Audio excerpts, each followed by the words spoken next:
Hwang Jung-eum, the name that once conjured images of rom-com charm, box office charisma, and the tearful sincerity of K-drama heroines, has been swept into a story that reads like a cautionary script about fame, fortune, and the modern temptation of crypto. In 2022, prosecutors say the actress diverted roughly 4.3 billion Korean wons, about $3 million from a management company she owned and controlled, funneling the bulk of it into cryptocurrency investments. The case, which moved from police investigation to indictment to court, has culminated in a conviction and a suspended prison sentence that now stands as a final judgment after Hwang withdrew her appeal, a verdict that has stunned fans, advertisers, and anyone who followed her career from idol trainee to beloved actress. For many fans, the shock is visceral. Hwang's face is familiar. Television promos, glossy magazine spreads, and the intimate close-ups that made characters like the lovable, resilient women she portrayed feel like friends. That cozy, almost domestic intimacy between star and viewer is what makes these revelations hit hard. This isn't a faceless white-collar scandal in a corporate tower. This is an entertainer accused of taking money from a company that existed largely to manage her own career and then investing it in the volatile world of crypto. To audiences who trusted her public persona, the mismatch between the on-screen Hwang and the defendant in court felt like a personal betrayal. The legal core of the matter is straightforward. The Jeju District Court found that Hwang used company funds, money belonging to Hwang Jung-eum Entertainment, a family-run agency she wholly owned, for personal investments, primarily cryptocurrency. Prosecutors alleged the misappropriation totaled about 4.34 billion Korean wons, of which 4.2 billion Korean wons was used to buy crypto. Hwang admitted to the basic facts in court and, according to reports, fully repaid the amount after the allegations surfaced. Those two facts, admission and restitution, appear to have influenced the court's decision to hand down a 2-year prison term suspended for 4 years rather than an immediate custodial sentence. But the numbers don't tell the whole story. The headline figure, roughly $3 million, is a blunt instrument that misses the human and cultural ripple effects. In practical terms, the lawsuit threw wrench after wrench into the delicate machinery of a celebrity career. Advertisers quickly distance themselves from controversy.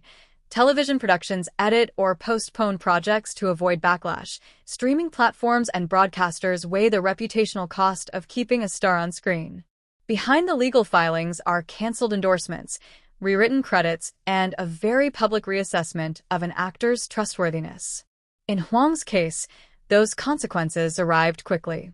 Reports described programs editing her appearances and sponsors pulling campaigns, illustrating how swiftly corporate and public confidence can evaporate. Why did it happen?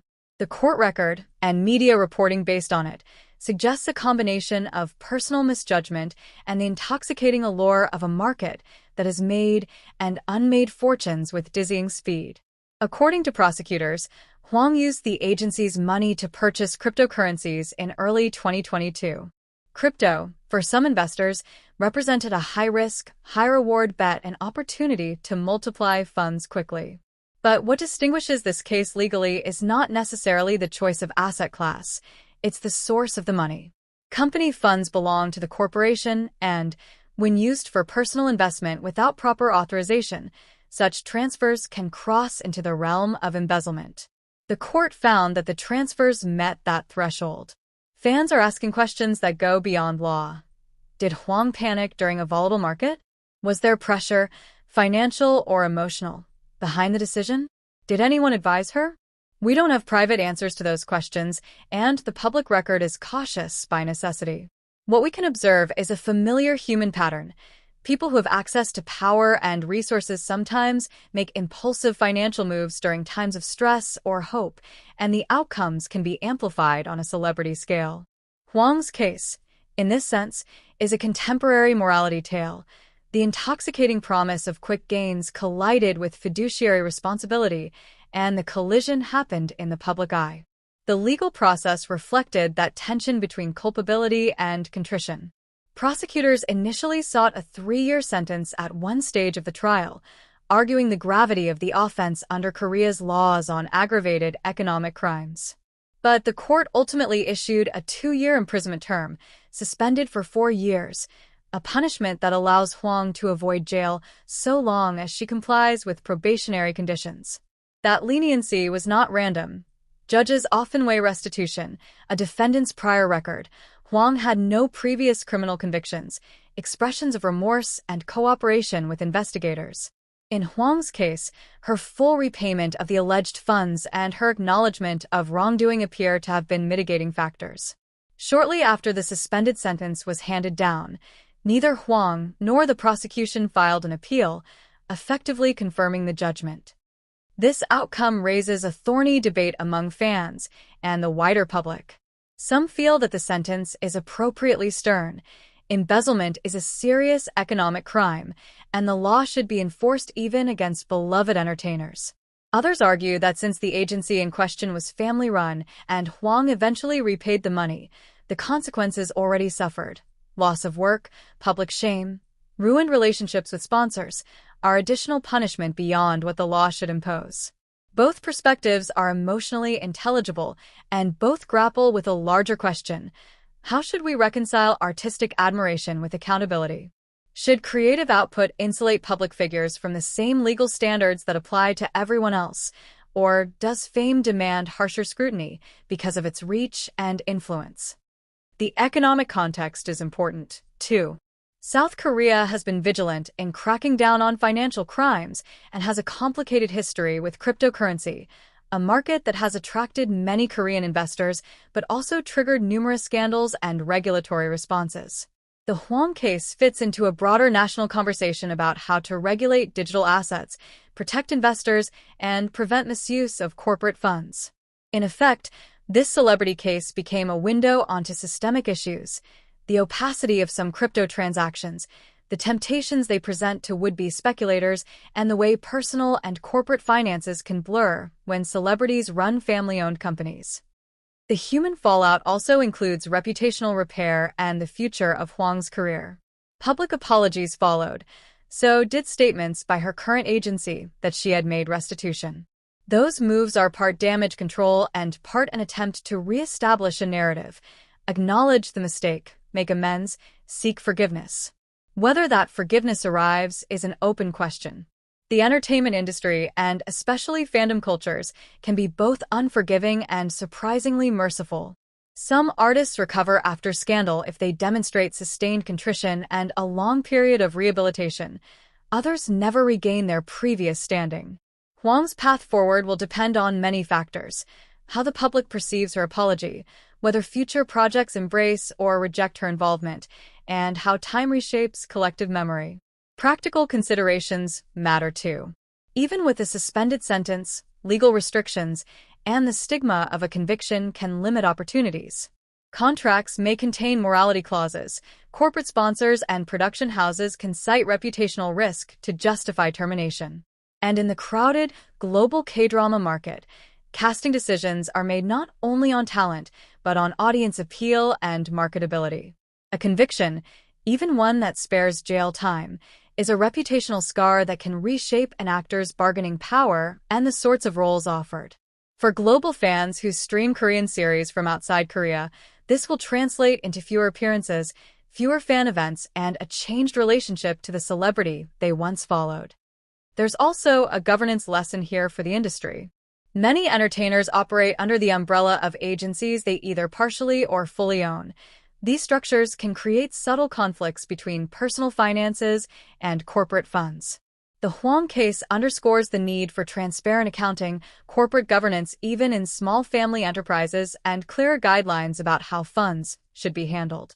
If the industry, from managers to accountants to legal advisors, takes the wrong lesson from this episode, future scandals could follow. If it takes the right lesson, tightened controls and better oversight could protect artists from risky temptations and protect investors from misuse. What about fans who feel betrayed? Their reactions have ranged from anger to sorrow. Some voiced disappointment on social platforms. Others defended Hwang's humanity and urged empathy. That spectrum is familiar. Celebrity scandals almost always split public opinion between those who demand accountability and those who look for redemption. What matters for fans now is how Hwang behaves going forward. A sustained period away from the spotlight, a focus on restitution and private rehabilitation, and time for wounds to heal could, in some cases, allow a comeback. But the framework of contemporary fandom is also unforgiving. Virality and outrage can fossilize reputations faster than reconciliations can mend them. Finally, the case offers a private, human angle that headline readers often miss. Hwang herself will carry the aftermath. Beyond lost work and public scorn, the psychological and emotional costs of such a trial are real. Public figures who fall from grace confront not only legal consequences, but also shame, social isolation, and the complicated work of rebuilding identity outside the cheering crowds. Whether Hwang seeks privacy, reinvention, or a careful, staged return to the industry, she will be navigating terrain far removed from the scripted worlds that once defined her career. Fans who remember her for her warmth in dramas might choose empathy, or they might choose distance. Either path is a human reaction to a story that is both legal and deeply personal. The Hwang Jung-eum saga is a stark reminder of the fragile line between celebrity and accountability in the digital age. A figure beloved on screen can be judged harshly off it when money and trust are at stake. It shows how crypto, a new, global financial frontier, can entangle even those who, by right of fame, might seem untouchable. And it demonstrates how public forgiveness is neither automatic nor guaranteed.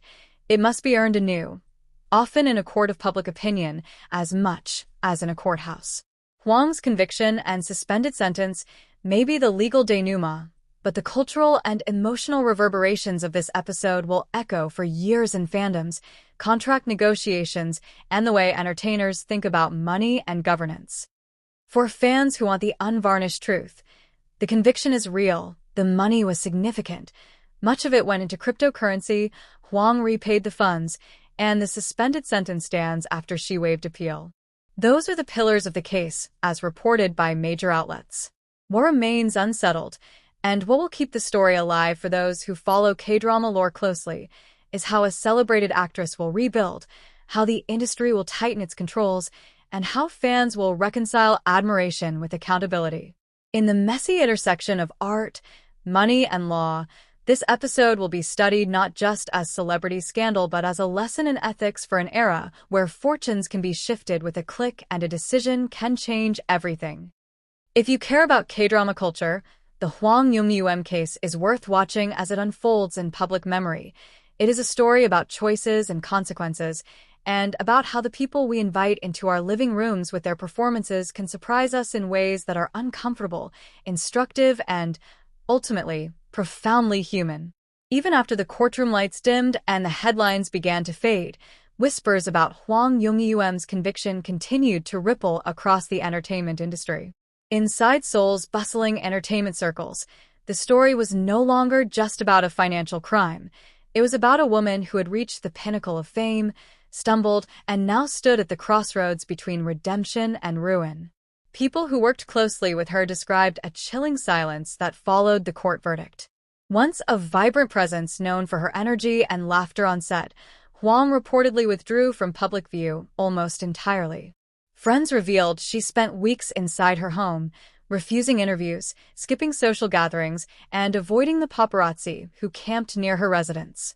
For someone who had spent nearly 2 decades under the spotlight, isolation must have felt like punishment on its own. Fans, too, were conflicted. The same people who had cheered for her during She Was Pretty and Kill Me, Heal Me found themselves grappling with disappointment. Yet among the anger was also a strange kind of longing, a wish to understand why. Why would someone so accomplished risk everything for a quick investment? Why jeopardize a career built on years of blood, sweat, and talent? Behind every scandal, there is always an untold story. Some insiders whispered that the actress had been under tremendous financial pressure following a string of bad investments and business debts tied to her family. Others claimed she was simply misguided by financial advisors who promised fast returns through crypto. While none of these claims have been officially confirmed, They painted a picture of a woman perhaps not greedy, but desperate, trapped by circumstances that spiraled beyond her control. Her agency, which bore her own name, Hwang Jung-eum Entertainment, was supposed to be her fortress. It was meant to give her creative freedom and protect her interests after years of working under big-name management. But ironically, that very independence may have become her undoing. Without strict financial oversight, the lines between personal and corporate funds blurred. The court confirmed what the papers had hinted at, that Hwang had withdrawn billions from the company's accounts without proper authorization. It was not the first time in Korean entertainment history that a celebrity had fallen into financial controversy, but rarely had the betrayal felt so personal. The reaction from the public was as swift as it was harsh. On social media, the comments section filled with disbelief, sorrow, and fury. "How could she do this?" wrote one fan on Twitter. Another said, "We grew up with her dramas. This feels like losing an old friend." Some were less forgiving. She didn't just betray her agency. She betrayed her fans' trust. Yet, amidst the outrage, a quiet movement began. A group of loyal fans started trending hashtags like #StandWithHwang Jung-eum and #EveryoneDeserves a Second Chance. They argued that the actress had already paid back the money and had shown remorse, and that she deserved an opportunity to rebuild her life. These voices were fewer but persistent. They believed the woman who had made them laugh and cry on screen could rise again if only the world allowed her a moment of grace. For the Korean entertainment world, this scandal was also a mirror. It exposed how easily stars can lose themselves in the maze of fame and money, especially in an era where cryptocurrency and quick profits seduce even the most disciplined minds. Financial advisors have since warned that Hwang's case should serve as a lesson, not just to celebrities, but to anyone blinded by the illusion of easy wealth. Meanwhile, producers and industry insiders quietly began discussing her possible return.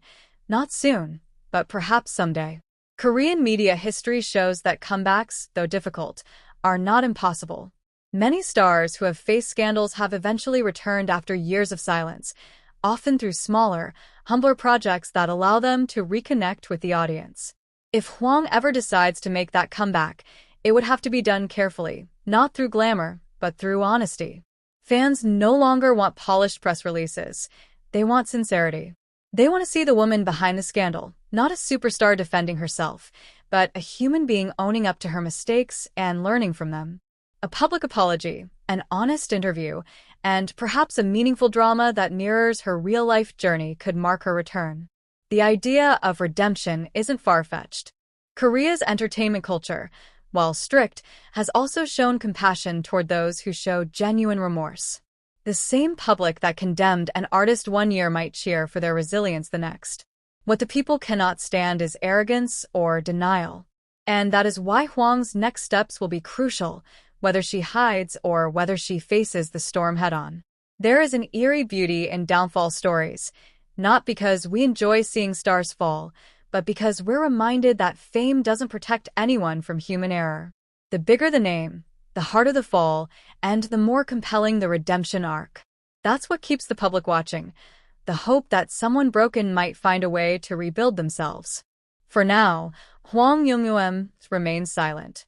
Her agency has declined new offers. Her official social media accounts have not posted since the verdict. But perhaps that silence is intentional, a space to reflect, to breathe, and to plan. Those who knew her best say she has been spending time with family, focusing on healing, and attending therapy sessions quietly. Whether these reports are true or not, one thing is clear. She is living through the hardest role of her life, not a scripted character, but herself. What will the next chapter be? Some fans believe she'll make her way back through philanthropy, maybe by supporting financial education programs for young entertainers, or by donating to victims of fraud. Others think she'll turn to acting again, in a deeply emotional drama that mirrors her personal struggles. One thing is certain. When she returns, the world will be watching, not just to see her act, but to see if she has truly changed. This is what makes Hwang Jung-eum's story so hauntingly human. It's not just about the crime, but about the search for forgiveness in a world that thrives on judgment. Her conviction might define her today, but it doesn't have to define her forever. And that's where Midnight in Seoul comes in. Our mission has always been to tell the untold stories behind the glamour of K-drama fame. We go beyond the red carpets, beyond the scripted interviews, to reveal the truth, the heartbreak, and the real people behind the headlines. If you've ever wondered what really happens when the cameras stop rolling, the tears, the scandals, the secrets the industry doesn't want you to hear, Midnight in Seoul is where you'll find it first. Because stories like Hwang Jung-eum's aren't just gossip, they're windows into the pressures of perfection that K-stars live under every single day. They remind us that idols can fall, that even the brightest lights can flicker, and that redemption is never out of reach. So, if you want to keep uncovering the real stories, the ones that shake the K-drama world to its core, subscribe to Midnight in Seoul on YouTube. Hit that notification bell, join the growing global community of true K-culture fans, and never miss the next twist, heartbreak, or comeback that everyone will be talking about tomorrow. Because under the glittering skyline of Seoul, every star has a shadow, and Midnight in Seoul is where those shadows finally come to light.